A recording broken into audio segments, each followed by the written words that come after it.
Good day, we are from Is English 2. We are going to discuss or tackle our choosing topic, which is Lesson 2, Select and Use ICT Tool in Teaching and Learning along with my group mates.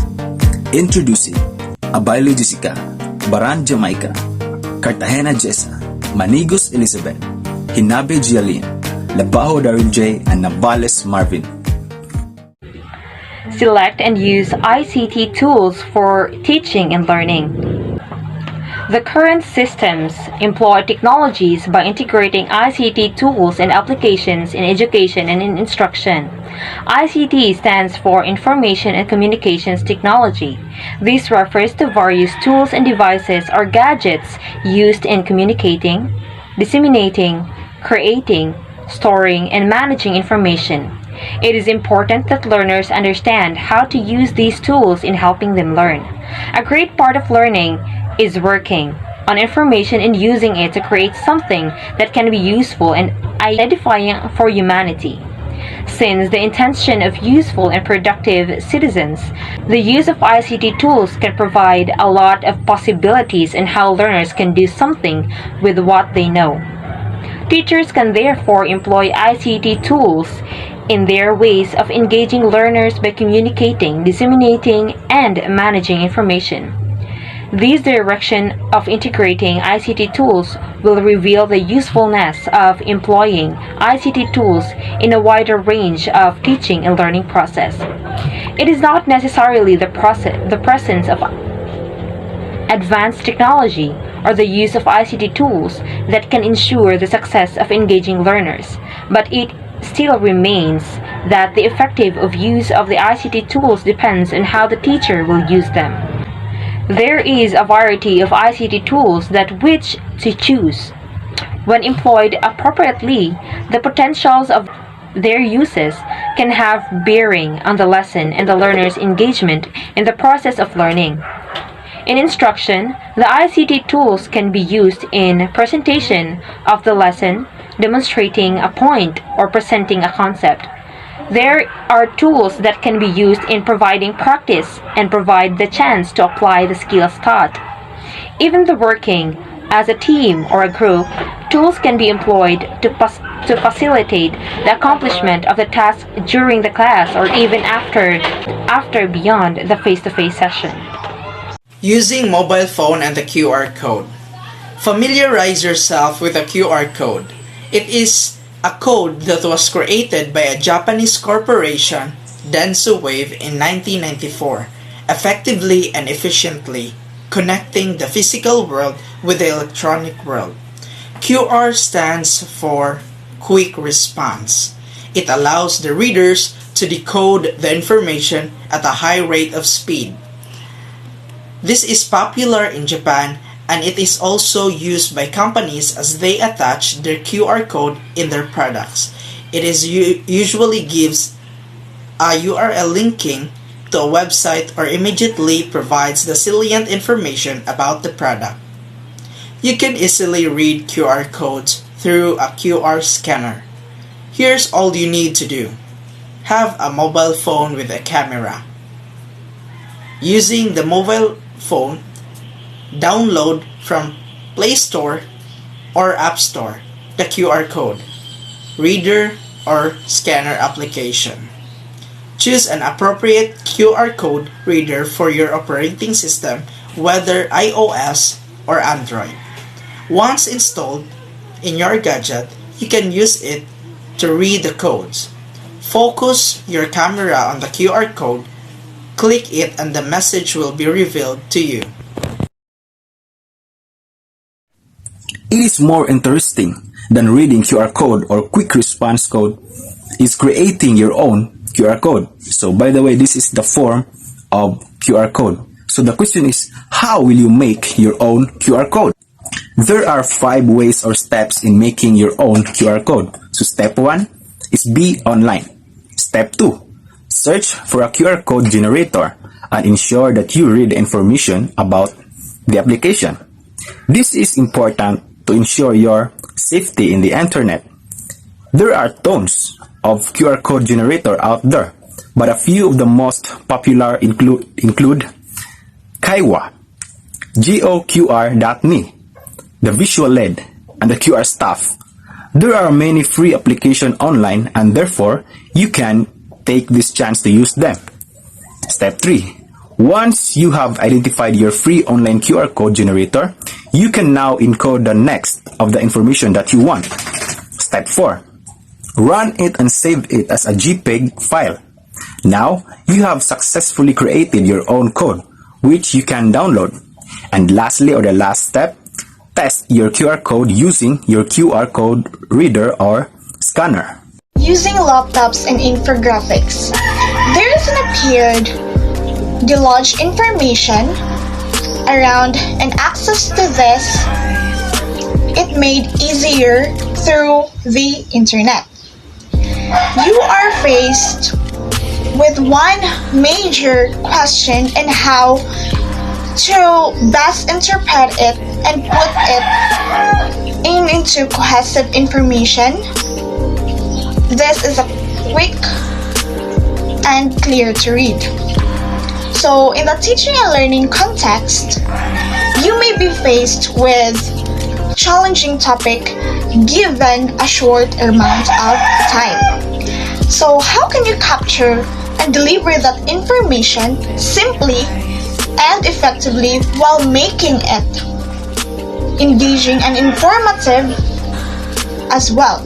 So infographics are an immediate answer to this situation. So what is infographic? So infographic is another interesting tool to use in instruction. So an infographic is a visual representation or image such as diagram, chart or picture representing information or data, and it is eye-catching and make us use of a clear layout, attractive colors and use, and caricatures that provides a cohesive representation of the information. In addition to Ms. Baran's report, an infographic is a visual representation or an image, chart, or picture representing information or data. It is eye-catching, makes use of clear layout, attractive colors, use, and caricatures that provides cohesive presentation on the information. It is also used to market products in the increasing visual world.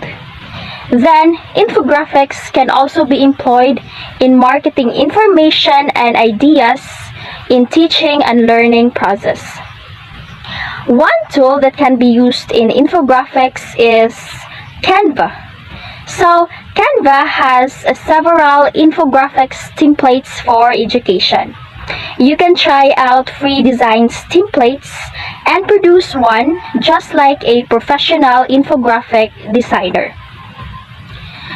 You can start exploring the site and navigate yourself with it. But a gentle reminder, please take time to read the instructions and navigate around the features to get the optimal use of it.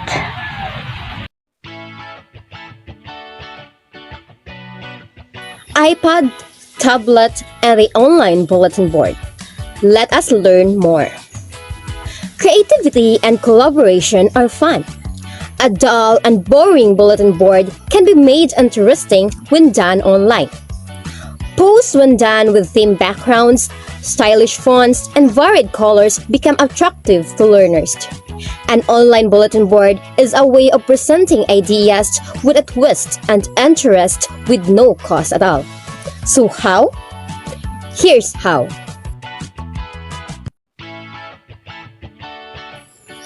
Step 1. Search for the https padlet.com. Step 2. Sign up or log in using any of your social media account. Step 3. If you want to make your own, click Make a Padlet. You can choose Start with a blank or pick a template. Start making posts by clicking the plus sign. Make your post as creative as you can by clicking Modify and selecting your choice of color, font, theme, and etc. You can now share your Padlet or online bulletin board with your friends. Just click Share and allow others to have access to it, or you can share through the social media account where others can view it. Step 4. If you want to join someone's bulletin board, click Join a Padlet. Enter in the dialog box the URL of the Padlet you want to join. Start posting on your friends' classmates' Padlet by clicking the plus sign. That's it. By utilizing Padlet, you can make your bulletin board a creative and interesting one. So for further information about Padlet.com, I want you to watch this video comprehensively. Thank you.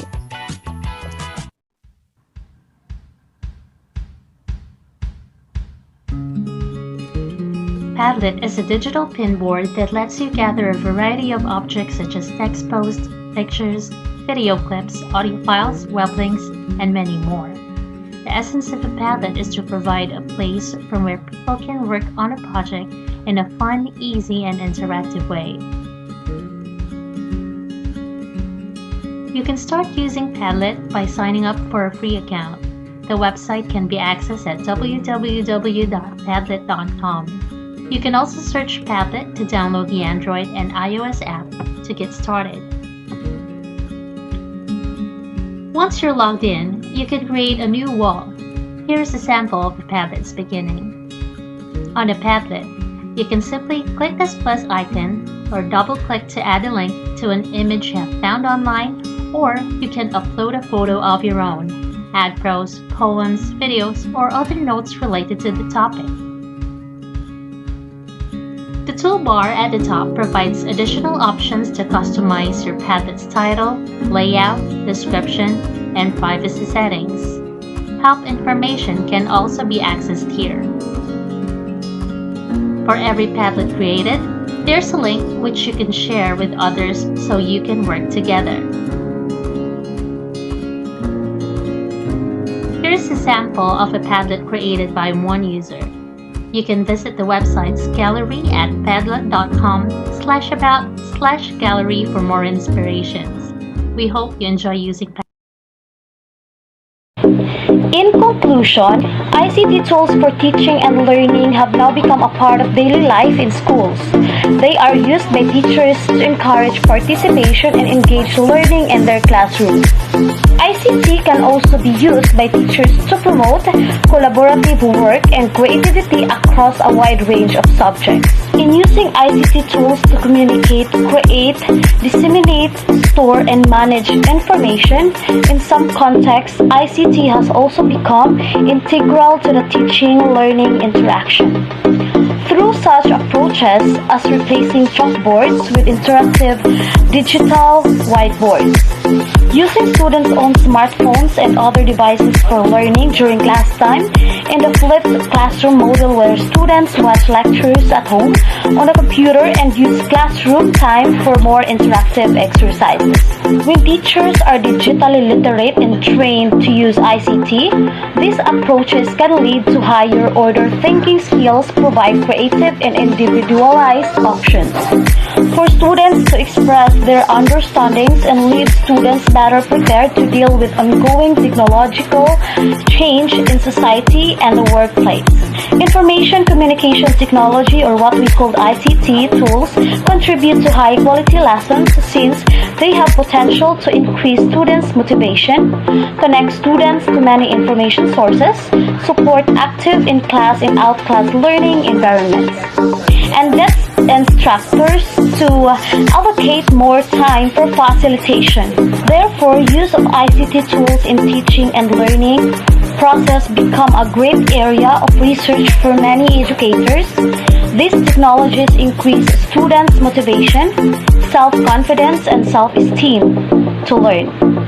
Additionally, new technologies usually encourage independent and active learning. As a result, the students feel more responsible for their own learning. considerable number of research on the contribution of ICT in modernizing learning and teaching triggers attempts to incorporate these technologies in order to benefit in terms of quality of education, flexibility, access, and its cost. As what George Coro said, technology will never replace great teachers, but technology in the hands of great teachers is transformational.